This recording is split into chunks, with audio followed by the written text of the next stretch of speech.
In this video, I'm going to show you how to set up Visual Studio Code for Unity.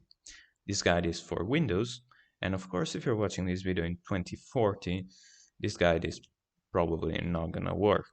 With that said, the first thing you have to do is, of course, to download Visual Studio Code.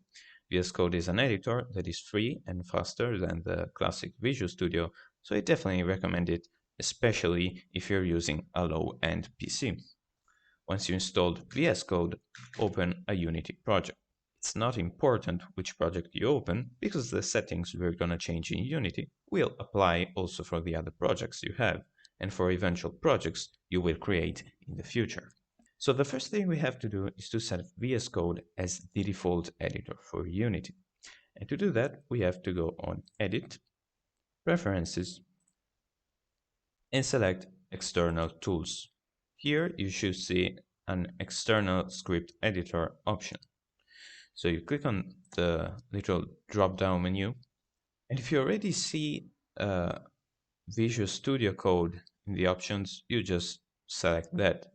If you don't see the Visual Studio Code options, we have to find its location through this Browse option. But before we do that, first we have to make sure that you can see hidden folders. And to do that, just open a File Explorer window, click on View, and on the right, you should see a Hidden Items checkbox. Check that if it's not already checked. You may also want to check file name extensions, because it's always useful to know the extension of a file. So once you've done that, let's click again on the drop-down menu. Let's click on Browse. Let's click on this PC. Let's click on Windows, Users, select your user. Let's click on App Data. This is a hidden folder. Local. Scroll down, you should see a folder named Programs. Let's double click on that. Let's click on Microsoft VS Code, code.exe. You want to double click on this file, code.exe. Then now you have the Visual Studio Code option as well. Okay, the next thing we want to do is to open the project in VS Code. And if you have a script in your project, you can just double click on that. But another secret way to do it is to go on Assets, Open C# project. And now VS Code should open. We can edit scripts and save them. Problem is that we don't have IntelliSense. So for now, our VS Code is a sort of cool notepad. To unlock the full potential of VS Code, we have to install some extensions. And to do that, we just click on this little icon on the left. Let's search for C#. Let's select the first result. Just click on Install. Once the extension is installed, you should see these errors. It seems like we just broke everything. To solve this first problem, we just click on Get the Netcore SDK, open. Now this page should show up. We just click on Install for Windows, then just open the file and click on Install. Now we need to restart VS Code and Unity. And now, as we can see, we solved the first error. If you still see the error, you can try to reboot your PC and it should disappear. The second error is a bit more annoying to solve. Let's click on Show Output and let's scroll up until we see the line fail omnisharp.msbuild.project loader, this line. And as you can see, VS Code tells us that we missed something called .NET Framework. And in my case, it says version 4.7.1. Now, don't forget this number because it's really important that you install the version that it says here. In my case, it's 4.7.1. In your case, it could be different. I don't know. But it's really important that you install this version. Otherwise, it's not going to work. So let's click on the link that VS Code provides us, this link. and it should open this window.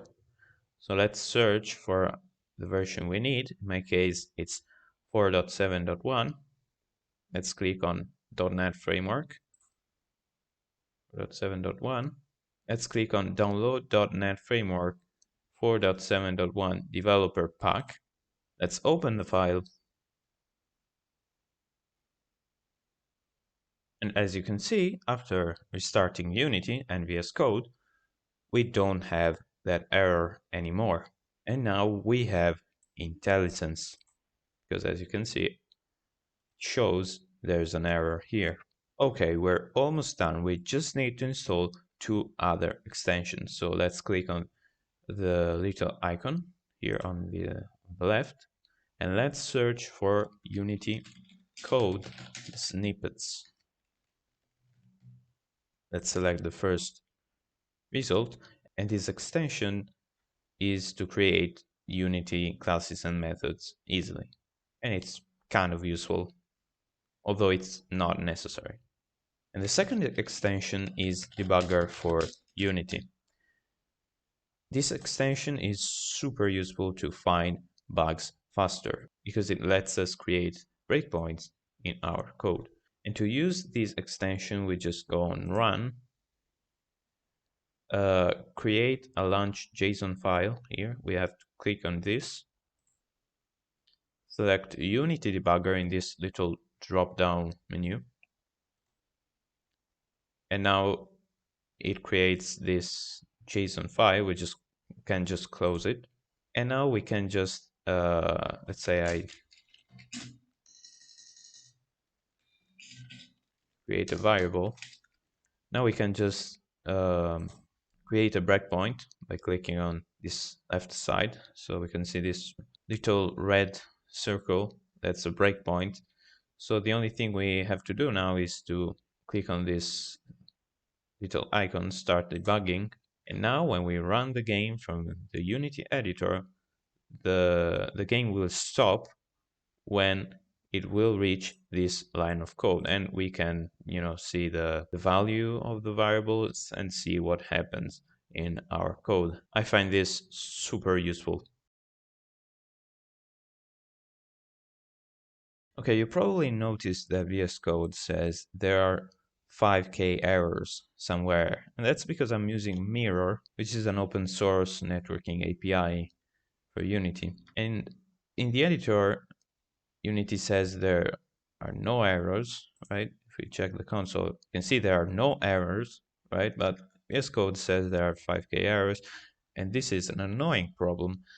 And for some reason, the way to solve this is to install an earlier version of the C# extension, the 1.23.2 version or an earlier one. And the way to do this is to just right-click on the C# extension, select install another version, and here you can see all the version you can install.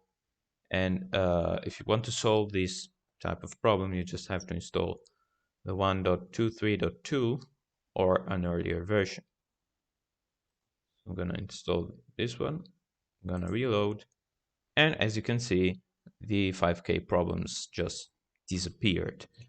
If one day you decide to try to use this API and have this problem, hopefully I saved you a bit of time. Let me know if this video was useful.